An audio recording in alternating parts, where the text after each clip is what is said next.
Hello, this is Stephen Nojiri, and this is another Tada Genji tradition video.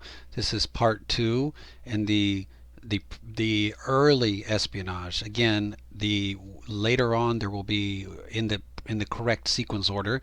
There will be more detailed videos about espionage. However, you the viewers have sent me messages requesting this material. So video one was a long disclaimer, and video two is now we're actually going to get into the material. But again, this is only going to be a brief overview because the detailed videos will come later in the video sequence in their proper order. So with that, I want to remind you, the reader, or the reader, the viewer, the reader, because hopefully you're reading along. So remind you to properly understand the espionage of the Tada Genji and the Kusunoki, we need to go back to the earlier teachings, back before Shinobi and Ninja, and comprehend the essential aspects of samurai espionage. This is the key point here. This is why the disclaimer video was so long and why I seemed like I was hammering the point over and over again. You need to set down your expectations and your addiction to Shinobi and the concept of ninja and Shinobi no Mono. Put that down so that we can look at the actual fundamental teachings of samurai espionage. So, for that, let's look at three of the most fundamental aspects according to the Tada Genji and the Kusunoki Kaden, or the Kusunoki family tradition. These are three key points that are the underlying principles of all the espionage. And that is, one, you must have an espionage team comprised of multiple people filling specific and different roles. Two, you must keep your operation secret, and you must engage people by manipulating their perceptions and manipulating their feelings and their impulses. Three, you must secure betrayals. These three are fundamental. They provide the entire structure of samurai asymmetrical warfare. They provide the foundational structure for all of the Tada Genji tradition and the Kusunoki Kaden. All future espionage systems and techniques develop from these three over the following centuries, right? So these are the three, you can say these are the three oldest principles, but they're also the principles that are the groundwork for all of the centuries of samurai espionage, particularly the Tada Genji and the Kusunoki Kaden. So let's focus first on that multiple jobs part. It's very important, and it's another reason why I very much strongly harp on not being addicted to ninja or shinobi, because there's multiple jobs and they're very important. So when we look at the earlier teachings, we see the influence from the six secret teachings and Sun Tzu's tactics. We went over this in a previous video, but I'm going to say it again because the six secret teachings and Sun Tzu's tactics are critical for understanding this. We know from standard samurai history that these war manuals came over during the time when Japan was attempting to have a formal rank and file army, the 700s. But after that system collapsed, the Genji samurai took these manuals and incorporated them into the Genji trainings, the Genji family traditions. Okay?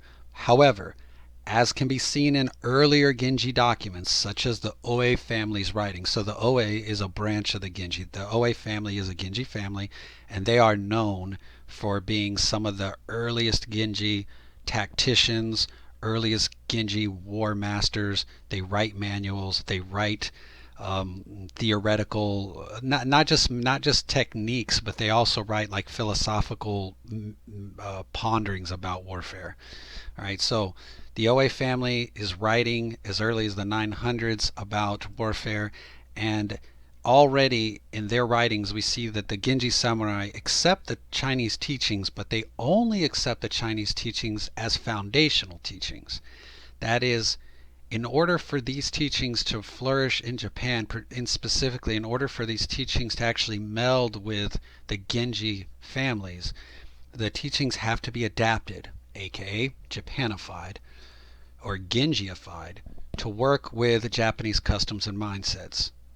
Japanese customs and mindsets, but in particular to work with the Genji family members themselves.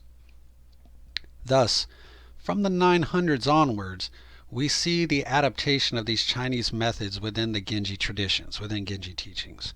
Now, just note here, according to the Jingunden, such as like the Shotoko Jingunden and Tachibana, etc., all the Jingunden, right? The spying of the Jingunden, the original spying in Japan, was based on Emperor Jimu's fisherman turned spy, who was mentioned in a previous video. So Emperor Jimmu had a spy who was a fisherman that he turned into his spy. So that is, according to the Jingunden, is where spying begins in Japanese warfare.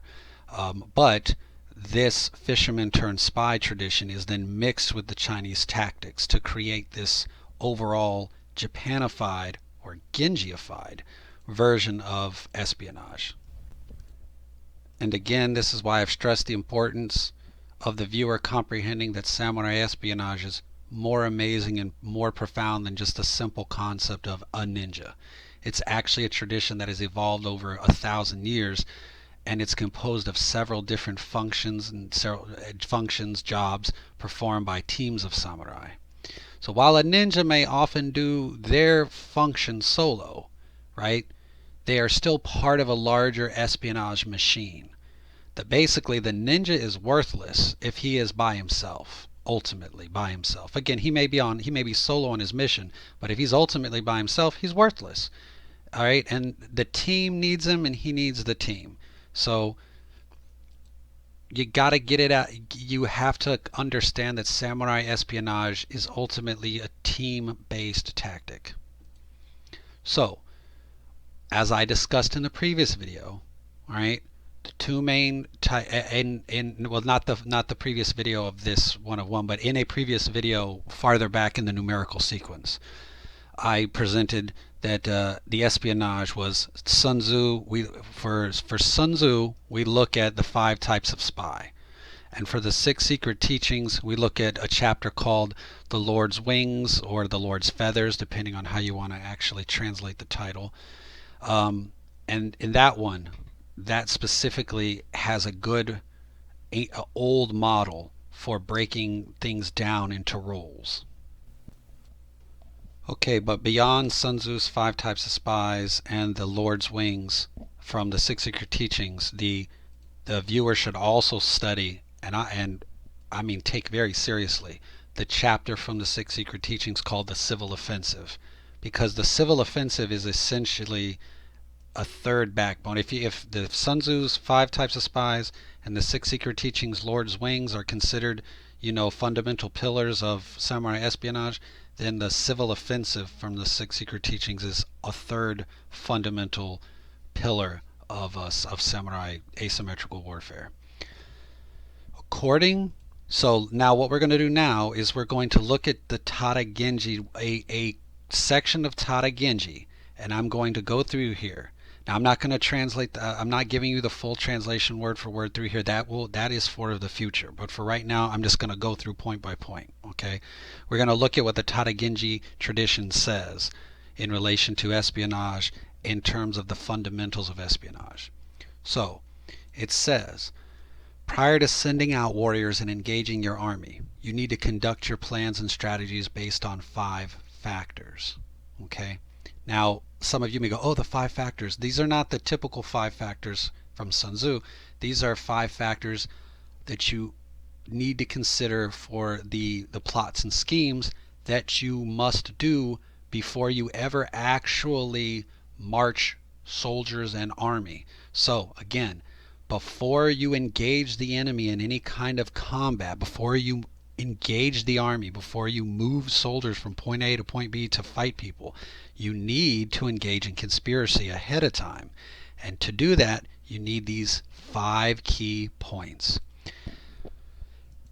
Fools are moved by greed. Tilt them over with gold, silver, and gifts. Basically manipulate them with gold, silver, gifts. Okay? And then intelligent people seek fame, display esteem and propriety. Do not try to bribe intelligent people. What you want to do is you want to cause their ambition to deepen and grow. Now these first 2 points go together.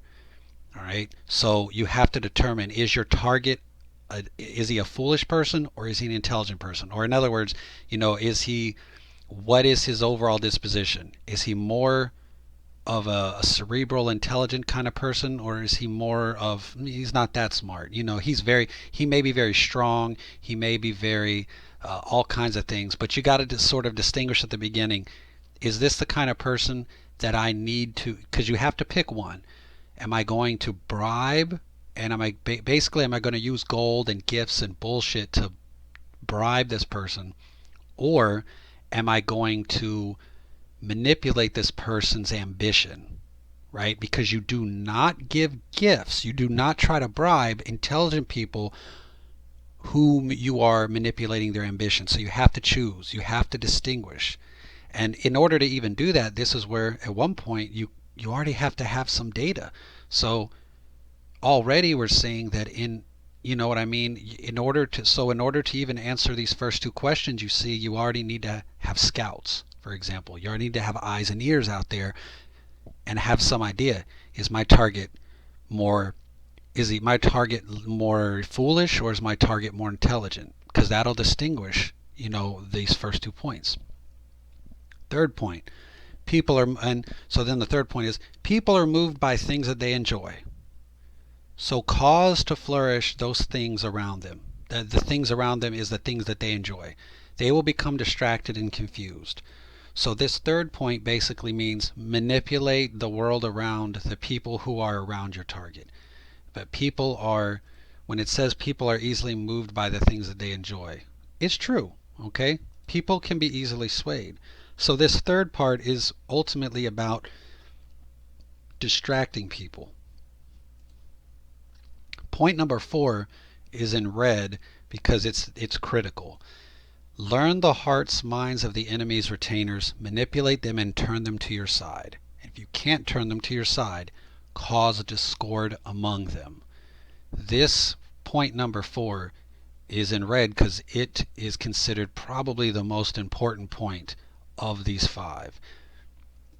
And then the 5th point is disturb the enemy with 3 downfalls: lust, intoxicants, and wasting times on games and entertainment. Now you may say, wasn't that point number 3? Point number 3 is the people around your target. Point number 5 would be your target.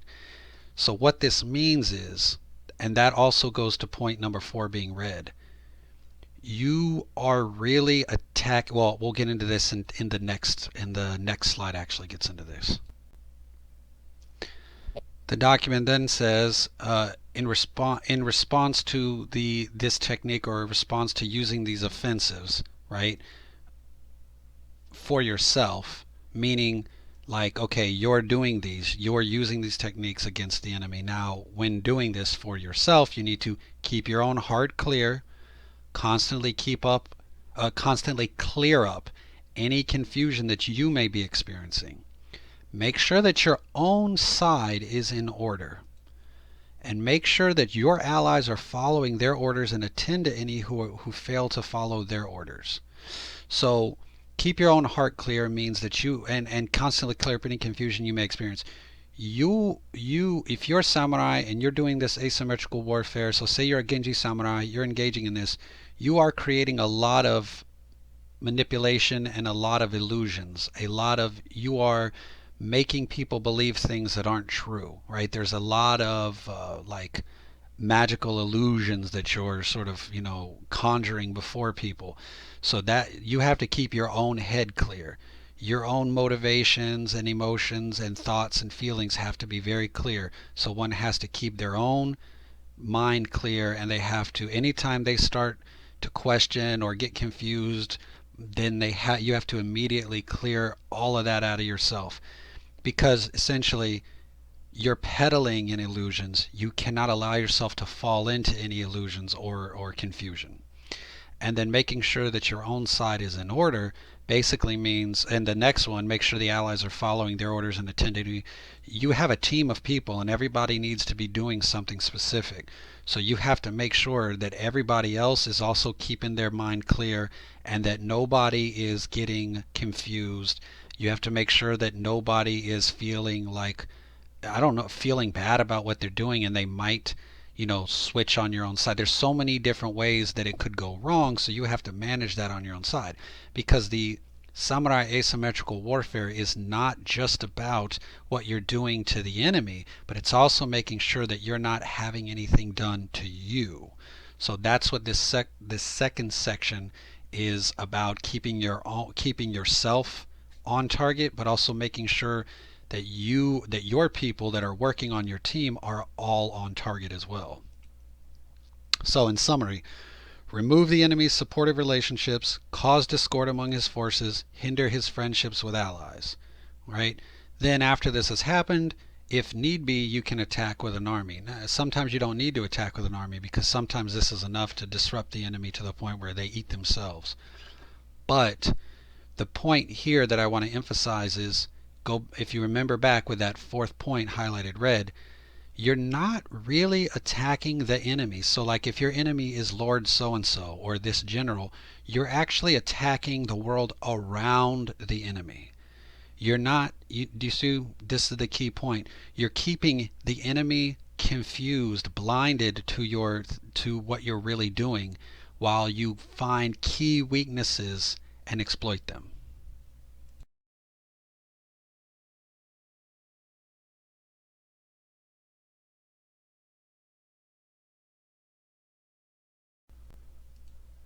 While these teachings may seem too simple or not enough to most of the viewers, I want to remind you that they are the very backbone of all the espionage that comes throughout these systems. All right? Whether it's Tada Genji or Kusunoki, these are fundamental principles. These points, like I said, these are the backbone of the Kusunoki tactics as well. Right? Kusunoki tactics place a huge emphasis on psychological manipulation of the target and on securing betrayals.